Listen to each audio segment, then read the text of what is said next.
বিরোধিতা করেছে, তো সেক্ষেত্রে প্রত্যেকটি বাধ্য আইন লাগু হয়নি, এটা পড়তে হবে, জানতে হবে। আমার এখানে রয়েছে, আবার আমি দেখিয়ে দিতে পারি। টু বি লিখেছে, এটা টু বি ইমপ্লিমেন্টেড।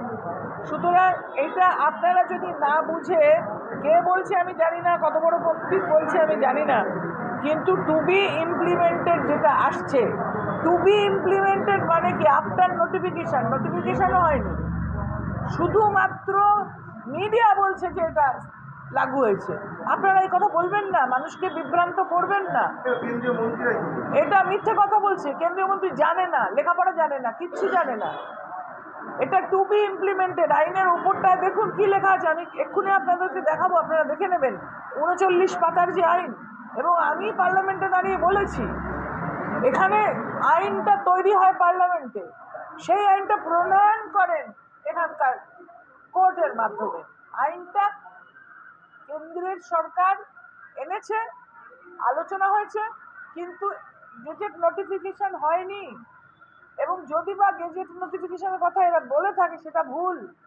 এটা মানুষকে নাগরিকত্ব কেড়ে নেওয়ার চক্রান্ত চলছে বাংলার মানুষের প্রতি।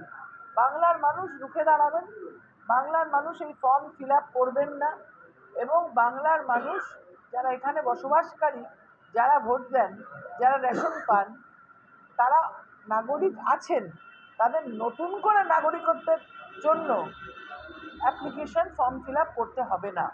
তাহলে দিদি, যেটা ইন্ডিয়ান সিটিজেনশিপ অনলাইন .in বলে যে পোর্টালটা চালু হয়েছে, ওটা কি তাহলে বেআইনি? নিশ্চয়ই, যতক্ষণ না গেজেট নোটিফিকেশন হচ্ছে ততক্ষণ কি করে অ্যাপ্লিকেশন চাইছে এরা?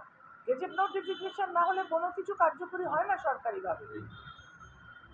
হ্যাঁ, আমার কাছে আছে। হ্যাঁ, এইখানে ওপর থেকে দেখুন আপনারা, এইটা ছবি তুলুন, দেখুন to be published. To be তার মানে কি? হয়নি এখনো, এইটাই কালকে বেরিয়েছে 39 পাতার আইন। তো টু বি পাবলিশড মানে কি?